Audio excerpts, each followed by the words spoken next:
Welcome to Compass Opioid Stewardship in Practice. Each week, our Compass coaches will explore a real-world case, define a clinical goal, and walk through practical strategies to improve care. Whether you're tuning in via video, audio, or reading the summary, this session is built for busy clinicians like you. Enjoy the show. My name is Scott Weiner. I'm an emergency and addiction medicine physician, and I'm a coach in the Compass Opioid Stewardship Program. Today, we're going to explore how to screen patients on chronic opioid therapy for risk of opioid misuse using validated evidence-based tools. Danielle is a 54-year-old woman with chronic lumbar radiculopathy who has been taking morphine ER 30 milligrams twice daily and morphine IR 15 milligrams 3 times daily as needed for the past 4 years. She reports that her pain is manageable, but her refill requests are occasionally early. She denies non-medical drug use. Her urine drug screen is consistent with prescribed opioids only. You, of course, want to ensure that you're practicing safe opioid stewardship and proactively assessing her risk. How do you systematically screen for opioid misuse risk in a patient like Danielle? This is our clinical goal. Our goal is to incorporate structured, validated screening tools into routine chronic opioid management to identify patients at risk for opioid misuse or opioid use disorder and to intervene early using supportive, non-punitive strategies. How to reach the goal? 5 steps. The first step is to understand why structured screening matters. Well, we know that clinical intuition alone is not usually sufficient to detect opioid misuse. Validated tools improve consistency and reduce bias.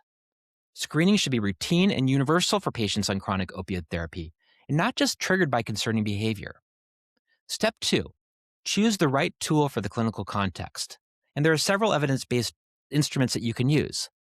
I'm most familiar with the Opioid Risk Tool, or ORT. This is a brief self-report tool that's used before or early in opioid therapy to assess risk of future misuse. It asks about personal and family history of substance use, age, history of pre-adolescent sexual abuse, and certain psychiatric conditions. A newer version removes the sexual abuse question with similar test performance. Another one is SOAP-R, the Screener and Opioid Assessment for Patients with Pain Revised. This is a bit longer, but it's another pre-treatment risk tool used in some pain practices. And finally, the one I want to talk most about is called the COM, the Current Opioid Misuse Measure. This is designed for patients already receiving chronic opioid therapy. It's a 17-item self-report questionnaire that assesses concerning behaviors in the past 30 days. A score of 9 or higher suggests increased risk of misuse. And in Danielle's case, since she is already on long-term opioids, the COM is the most appropriate. Step 3, implement screening as routine care. Always introduce the tool in a neutral way. For example, you can say, we ask all patients on long-term opiate therapy to complete this questionnaire periodically so we can make sure we're providing the safest care possible. Just normalize the process and avoid language that implies any suspicion. Ask Danielle to complete the COM in the waiting room or electronically through a patient portal before the visit. Review and score during the encounter.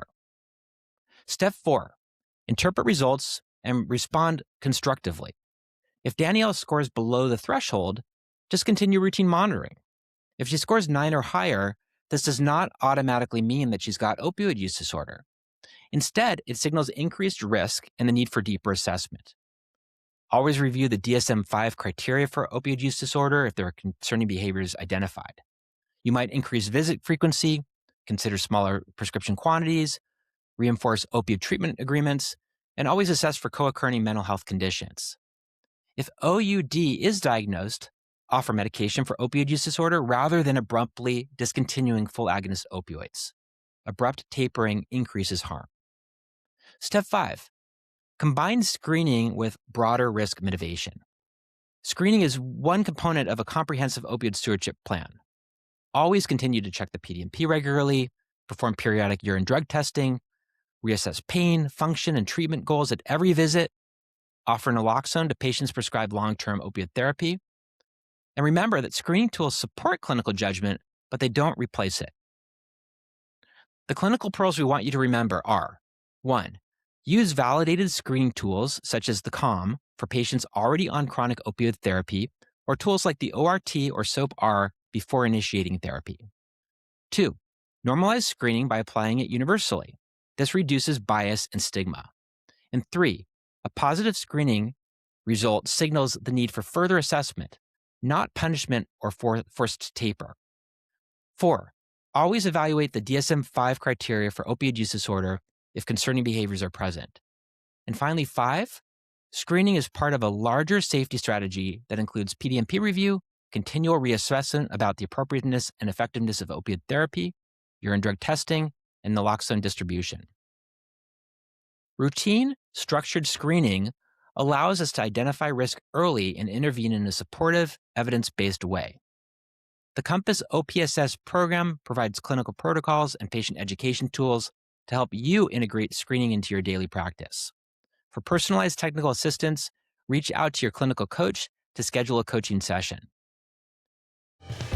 This show has been brought to you through the generous support of the Centers of Medicare and Medicaid Services. Thanks for joining this week's Compass Opioid Stewardship in Practice. Thank you for being part of the Compass Opioid Stewardship Program, and thank you for all you do caring for your patients. See you next time.